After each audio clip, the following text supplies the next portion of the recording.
Les gènes sont des petites parties d'un ADN. On va essayer de comprendre comment s'organise l'information génétique dans l'ADN. Alors, un rappel, l'ADN fait partie des chromosomes, c'est un constituant essentiel, et ADN signifie acide désoxyribonucléique. Dans une cellule, il y a un noyau. Dans ce noyau, il y a des chromosomes, et sur les chromosomes, il y a de l'ADN. Et certaines parties de cet ADN forment ce que l'on appelle les gènes. Alors, les gènes possèdent des allèles, c'est-à-dire différentes versions de ce même gène. Essayons de découvrir, de manière très simple, nous sommes dans les cours de seconde, donc essayons de découvrir la structure de l'ADN, essayons de voir ce que ça donne sur un document. Donc vous choisissez un document, quelque chose qui soit représentatif, c'est-à-dire qui vous donne par exemple un modèle moléculaire de l'ADN. Donc on met en évidence la structure qui est en double hélice, alors, qui a été mise en évidence par Watson et Crick. Donc on parle souvent de double hélice de Watson et Crick. Double hélice, vous allez comprendre pourquoi on parle de double hélice. Observons un autre document.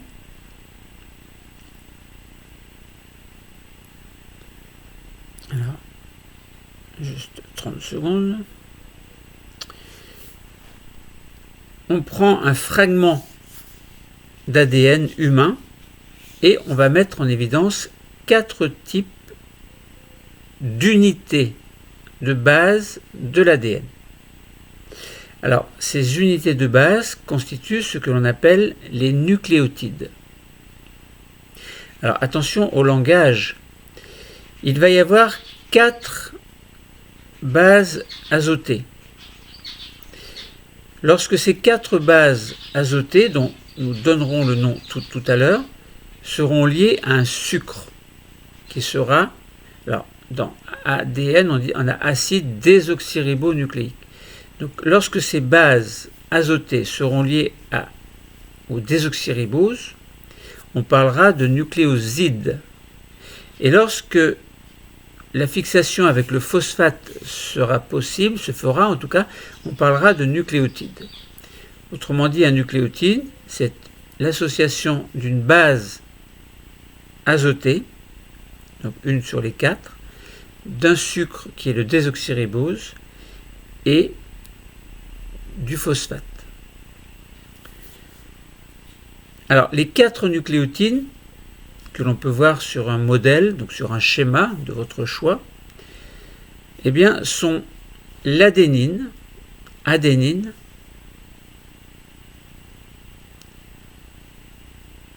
cytosine, thymine et guanine. Ainsi, on a des nucléotides à adénine, d'autres à thymine, d'autres à guanine, d'autres à cytosine. Voilà, donc si on regarde un schéma, on s'aperçoit que les 2 brins d'ADN dont nous avons parlé tout à l'heure sont formés d'un enchaînement d'unités de base, c'est-à-dire de nucléotides, qui peuvent être l'un des 4. Donc nucléotides, alors on dit souvent ATCG par facilité d'expression, on dit l'ADN plutôt est un enchaînement d'adénine, de cytosine, de guanine, etc. Mais en fait, c'est faux, c'est enchaînement d'unités de base qui sont des nucléotides à adénine ou à cytosine, etc.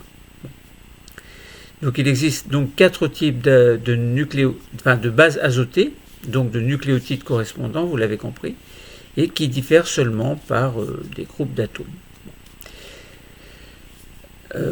Donc voilà, alors souvent dans les modèles, dans les petits logiciels, on vous donne des modèles moléculaires avec des couleurs. On vous dit par exemple dans le modèle que j'ai devant moi, donc un nucléotide à guanine qui est vert, on le représente en vert, et puis cytosine on représente en jaune, adénine en orange et thymine en bleu. Donc voilà. Désolé pour le bâillement. Bon, voilà, donc c'est pas très compliqué tout ça. Maintenant, essayons. Alors, j'ai un petit problème avec ma page, évidemment. Pourquoi je dis évidemment?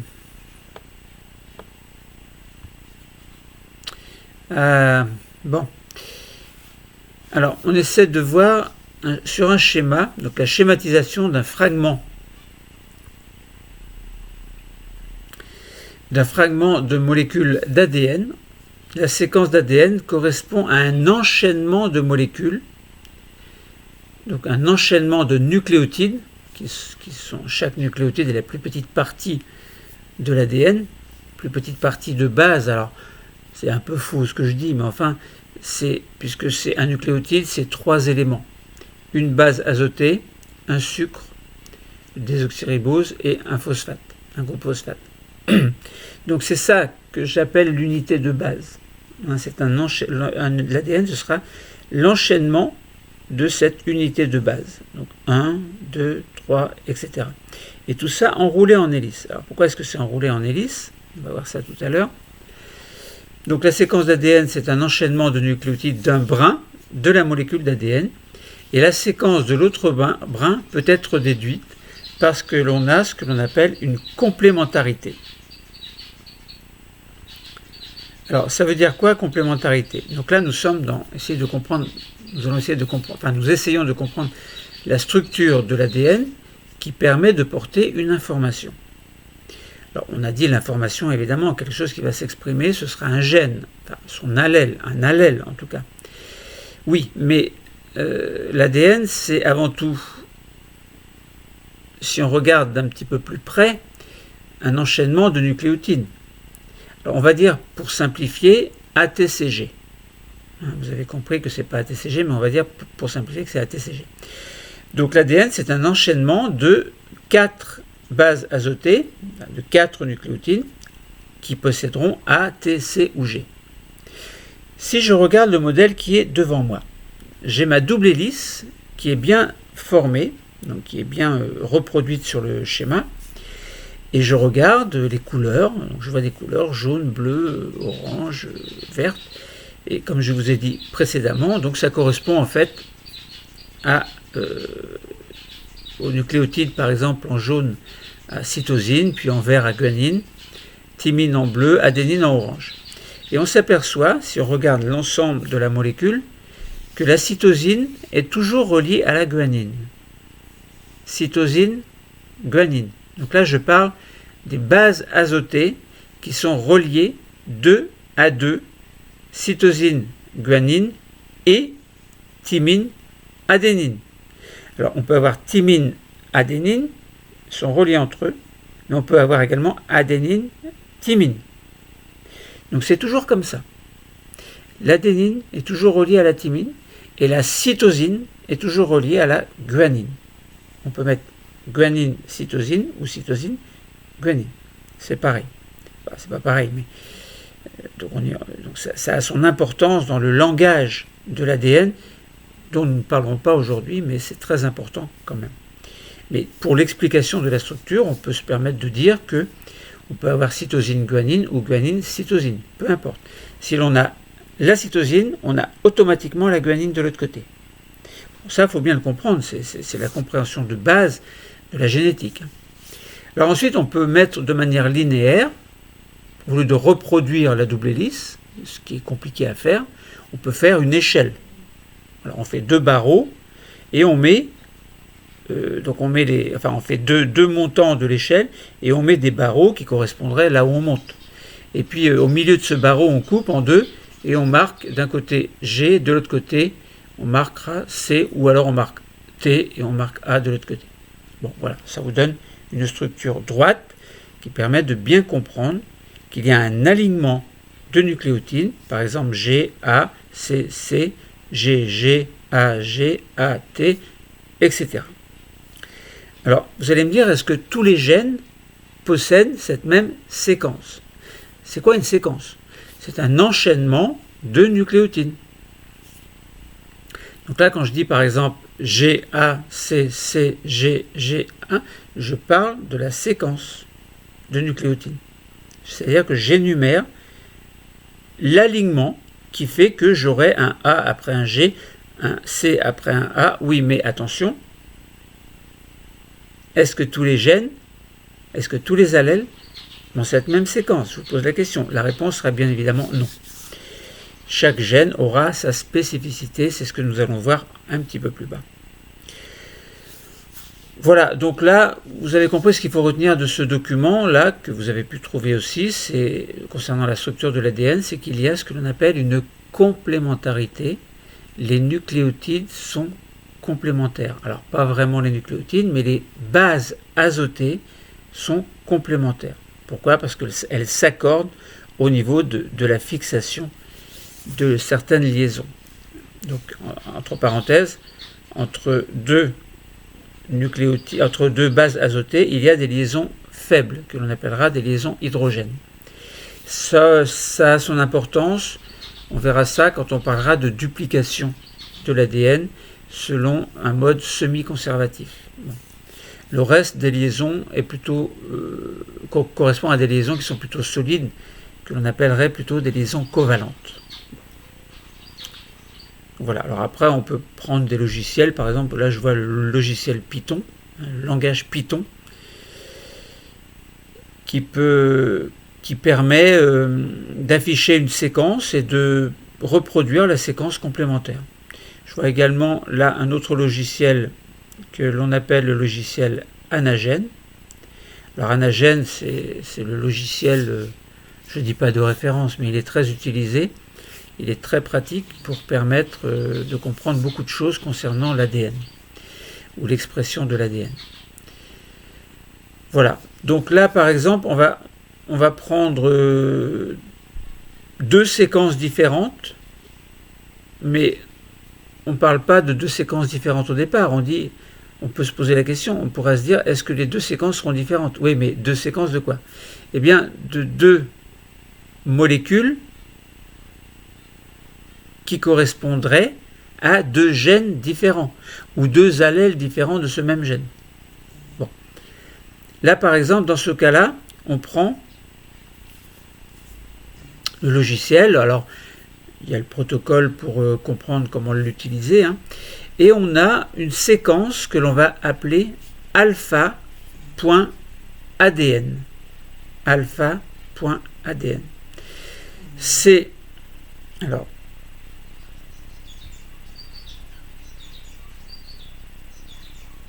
Alors, alpha.adn, c'est quoi? Eh bien, c'est un gène, on va appeler ça le gène alpha, qui permet de faire la synthèse d'une partie de la molécule d'hémoglobine. L'hémoglobine, c'est quoi? C'est une molécule qui est chargée du transport de l'oxygène dans les globules rouges. Donc, c'est une molécule qui est très importante, évidemment. Donc, cette molécule s'appelle l'hémoglobine. Donc l'expression de ce gène, qui se fait selon un mécanisme compliqué dont nous ne parlerons pas aujourd'hui, mais l'expression de ce gène alpha, alors, appelé alpha.adn dans notre exemple, eh bien, son expression donnerait une molécule protéique, évidemment, enfin, évidemment il est en plus pour vous parce que vous ne savez pas ce que ça veut dire évidemment, c'est le bon sens, mais quand on connaît les mécanismes, évidemment. Bon. Donc, l'expression de ce gène alpha.adn va donner une protéine que l'on appellerait l'hémoglobine, qui est le phénotype moléculaire, en tout cas, de l'expression directe du gène. Et puis, prenons une autre séquence que l'on va appeler rhodopsine.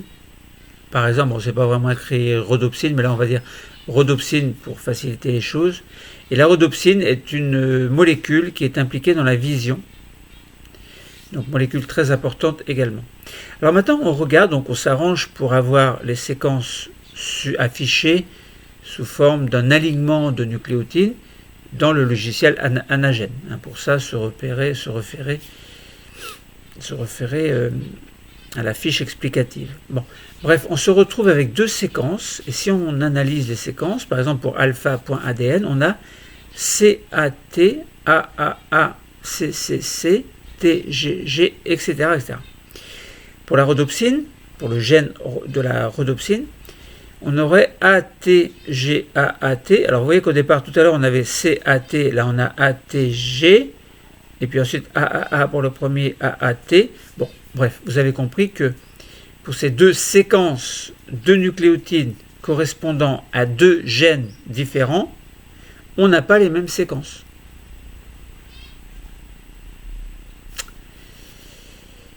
Voilà, donc c'est très important à comprendre. Alors, on peut également, on se dit par exemple pour le gène alpha, grâce à ce logiciel, on pourrait transformer, enfin faire en sorte que ce gène s'exprime soit en un ARN messager, mais vous ne connaissez pas encore, soit sous forme de protéines, mais pareil, vous ne connaissez pas encore, donc je ne vous en parlerai pas, je vous dis juste les choses.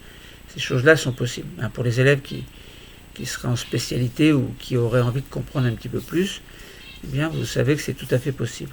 D'ailleurs, vous allez le travailler en cours. Bon, voilà, nous avons fait un petit peu le tour des choses. Nous avons décrit la structure de l'ADN, précisé comment s'organisent les nucléotides au sein de la molécule d'ADN. Alors, décrire la structure de l'ADN, c'est une structure en double hélice constituée par des nucléotides, par un enchaînement de nucléotides. Donc deux brins. Pourquoi deux brins? Parce que un brin va être complémentaire de l'autre brin grâce à la propriété fondamentale que l'on appelle la complémentarité des bases azotées 2 par 2, A avec T et C avec G, ou vice-versa. Et donc ces nucléotides s'organisent selon une séquence qui est spécifique et propre à chaque gène. Si on connaît la séquence d'un brin, par déduction grâce à la complémentarité, on peut déduire la séquence de l'autre brin, évidemment. Donc, si on compare deux séquences de gènes, on s'aperçoit qu'il y a une différence. Donc ce n'est pas du tout la même gène, les mêmes gènes. Par contre, on pourrait se poser la question, les allèles sont deux versions différentes d'un même gène. Ce serait intéressant de voir, si on avait le logiciel Anagene devant nous, de voir si par exemple, on prend le gène alpha, ça correspond automatiquement à un allèle du gène alpha ici. Voir s'il n'y aurait pas un autre allèle. Et à votre avis, puisque c'est deux versions différentes d'un même gène, deux allèles sont deux versions différentes d'un même gène. On prend un gène qui a une certaine séquence précise, donc automatiquement c'est obligé que ce soit un allèle précis. Donc il faudra un allèle de référence, que l'on appellerait souvent l'allèle sauvage, entre guillemets, parce que l'allèle sauvage lui-même, au cours de l'évolution, a subi des mutations. Bon, là nous n'avons pas parlé de mutation, mais différence entre deux allèles, c'est une mutation par-ci par-là. Donc on pourrait s'attendre, parce que si on faisait par exemple, imaginons que alpha soit alpha 1 concernant l'allèle numéro 1 et un autre allèle alpha 2 qui serait un deuxième allèle. Si on regardait les séquences, peut-être que les séquences seraient pratiquement identiques avec quelques petites nuances qui seraient dues éventuellement à des mutations. Voilà, bon, nous avons fait le tour des choses, nous avons expliqué de manière très simple du fait que l'ADN est constitué par des gènes, que les gènes sont organisés en allèles. Le cours est terminé. Merci.